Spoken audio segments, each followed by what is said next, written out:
Siamo sempre con Elisa Venturini, vicepresidente dell'ANCI del Veneto, vice sindaco e diciamo il comune. Casalserugo. Sì, lo possiamo dire tranquillamente, sì, vice certo. sindaco di Casalserugo. Dopo aver fatto il sindaco per 10 anni, adesso facciamo il vice sindaco. Ecco. Vicepresidente, vice sindaco. Sì.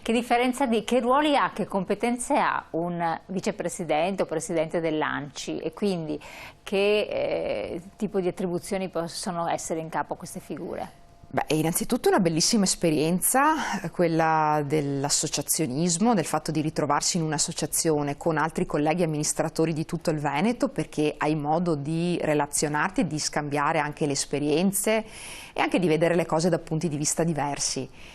Sono 15 anni che sono all'interno dell'associazione, devo dire ho visto tantissimi amministratori, ho avuto l'opportunità di conoscere tante persone, tanti amministratori che adesso sono diventati assessori regionali, sono passati per l'ANCI Veneto, per la nostra associazione e devo dire è una palestra di competenze dove hai modo di studiare, di apprendere, di conoscere e il presidente di ANCI che è Mario Conte, sindaco di Treviso, poi noi siamo 3 vicepresidenti. Ci cimentiamo un po' in tutte le materie che riguardano l'amministrazione locale degli enti comunali, perché poi siamo investiti da tutte le questioni che riguardano i comuni e sono le più disparate, diverse e interveniamo in base un po' alle indicazioni che riceviamo dal nostro presidente Conte, riceviamo le indicazioni, quindi ci muoviamo, partecipiamo alle riunioni, agli incontri, ai tavoli in base alle necessità, studiando e cercando di portare le istanze al nostro territorio, perché avendo i collegamenti con gli altri sindaci o con gli altri amministratori cerchiamo di essere un po' la voce che rappresenta la nostra, tra virgolette, categoria, che è quella dei sindaci, degli assessori e di consiglieri comunali. Ci sono tantissimi sindaci, liste civiche, ci sono poi i partiti politici che hanno un loro peso. Quanto pesa la politica? Nella composizione dell'ANCI Veneto possiamo dire che la politica interviene nella misura in cui devono essere individuati i rappresentanti in base a delle rappresentanze politiche, cioè ci sono i partitiche, cioè ci sono dei partiti e in base anche alla loro consistenza in ambito territoriale esprimono un certo numero di amministratori. Però devo dire, in questi anni io sono passata da un presidente che era la Maria Rosa Pavanello del PD, adesso Mario Conte che è della Lega, devo dire che alla fine i presidenti fanno gli interessi dei comuni. Quindi anche il sindaco, secondo lei un po' alla fine quando amministra un comune si sgancia dal partito politico? Secondo me sì, perché alla fine tu sei amministratore dei tuoi cittadini e devi dare delle risposte. E le risposte tu le dai perché ti relazioni con tutti e cerchi la soluzione dei problemi in maniera concreta.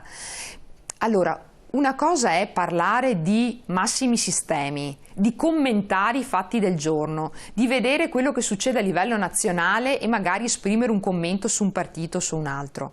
Altra cosa è quando tu, sindaco, assessore e consigliere, devi risolvere il problema del tuo cittadino, quelli classici, la buca, il lampione, i rifiuti che non sono stati raccolti dalla società che deve espletare il servizio, il problema del certificato all'anagrafe, l'organizzazione in merito al servizio scolastico. Sono gli ambiti anche qui vari e un sindaco deve dare delle risposte al cittadino che ti chiede quello di cui ha bisogno. Il colore politico c'entra correlativamente e nell'associazione come l'ANCI, devo dire, noi facciamo gli interessi dei nostri comuni e le problematiche di un comune di sinistra sono le problematiche di un comune di destra alla fine.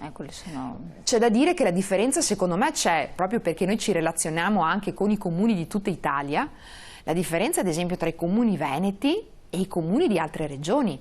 Noi ci siamo contraddistinti ad esempio negli anni perché noi non abbiamo comuni in disavanzo. Cioè noi abbiamo più comuni che hanno un attivo più che passivo.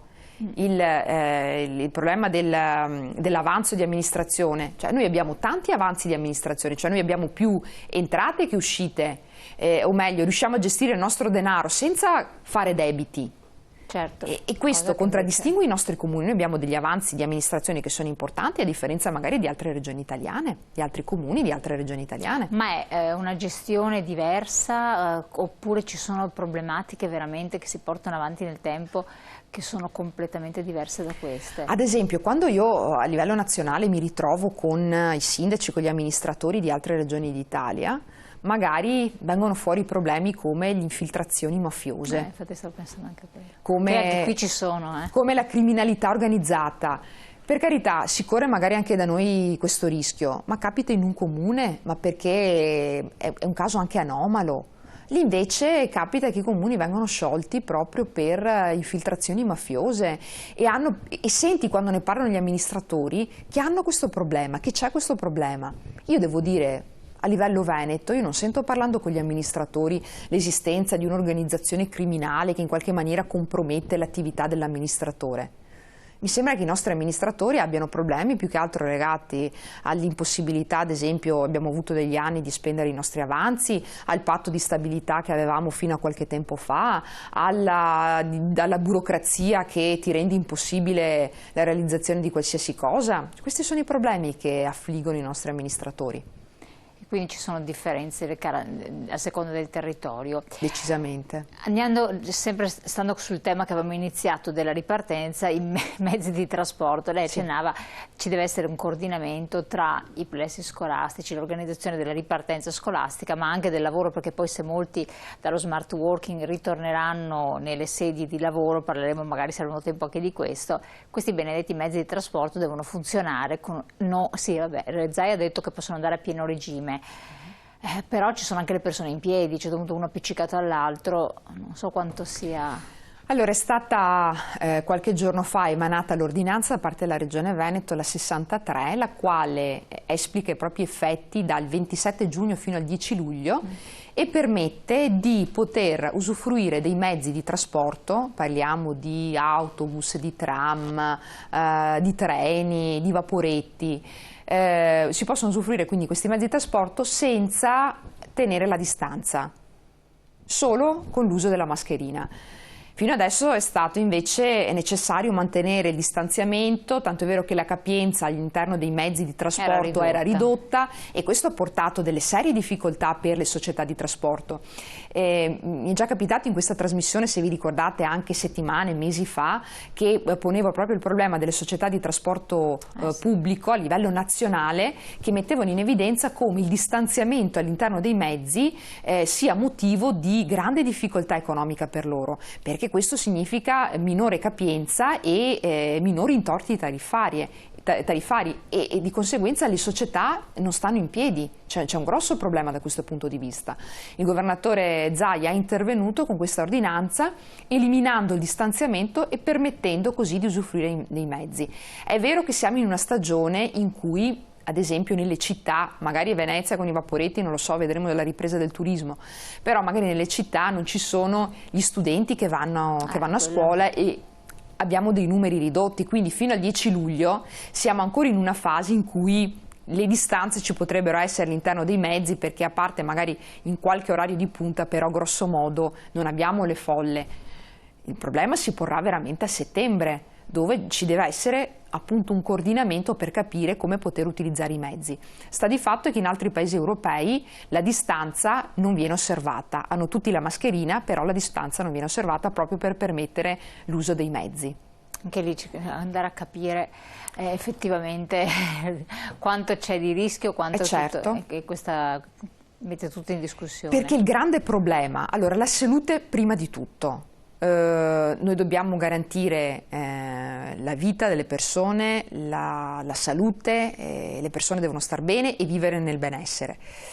È anche vero che però c'è tutto l'aspetto economico che deve essere preservato. Il benessere è legato anche all'economia che gira, perché sennò si crea un malessere infatti non ho usato a caso il termine benessere, perché quando noi parliamo di benessere intendiamo il benessere inteso in senso fisico e inteso in senso anche, come possiamo dire, psichico, e nel fatto di sentirsi in sicurezza, nel fatto di vivere bene. Ma per vivere bene ci vogliono anche i soldi, ci vuole un'economia che giri, ci vuole un'economia che tenga, un'economia dove c'è lavoro. E dalle prospettive che noi abbiamo in questo momento non sono delle prospettive così rassicuranti. Dobbiamo essere comunque fiduciosi. Io non voglio trasmettere un messaggio di paura, perché gli amministratori devono comunque dare un messaggio in qualche maniera rassicurante, nel senso siamo qua e cerchiamo di trovare soluzioni ai problemi. Però lo dico da amministratore locale che sta vicino al cittadino. Se io poi vado a vedere effettivamente al governo, io ho sempre delle perplessità, perché vedo come vengono spesi i denari in questa fase storica, vedo i ritardi che mi fanno paura e vedo delle iniziative. Vogliamo parlare del bonus che viene riconosciuto ai nonni, che dico che se questo è il modo di spendere il denaro pubblico, che dovrebbe essere indirizzato alle imprese, al creare lavoro, a tenere in piedi la società, se noi vediamo invece le politiche assistenzialistiche che vengono portate avanti, assolutamente, qualche dubbio ce l'abbiamo. Dove l'intervento, il bonus, l'intervento economico limitato nel tempo, quando ci sono delle situazioni di difficoltà, deve essere garantito, però deve essere temporaneo, deve essere limitato effettivamente a chi ha bisogno. Andare ad utilizzare appunto i bonus ai nonni, cioè dare un riconoscimento economico ai nonni perché accudiscono i nipoti. Ma è mai successo che un nonno, perché accudisce un nipote, prenda soldi dallo Stato? Voi capite che è una bestialità, che vuol dire sperperare il denaro pubblico. Dobbiamo utilizzare il denaro per ridurre il cuneo fiscale, per cercare in qualche maniera di incentivare i datori di lavoro ad assumere e a mantenere i posti di lavoro, e poi diamo il bonus ai nonni. Ecco, voi capite che non stanno in piedi queste due cose. Adesso infatti sarebbe da capire con che ragionamento di base è stato fatto, perché almeno diceva, beh, il nonno che ha neanche la minima, che, capito, ma magari c'è un nonno che sta benone, si porta a casa una signora a pensione. Ma guardate che paradossalmente, io parlo sempre per esperienza, quindi non parlo mai per cose sentite, per esperienza. In questi mesi di confinamento, di segregazione, le richieste di aiuto sono arrivate dai quarantenni con figli, magari disoccupati o problemi di lavoro o in cassa integrazione che non arrivava, con affitti da pagare, con bollette. Queste sono le categorie che incominciano ad avere problemi. Assolutamente sì. Allora, vediamo anche altri aspetti dopo la pubblicità, quindi tra poco.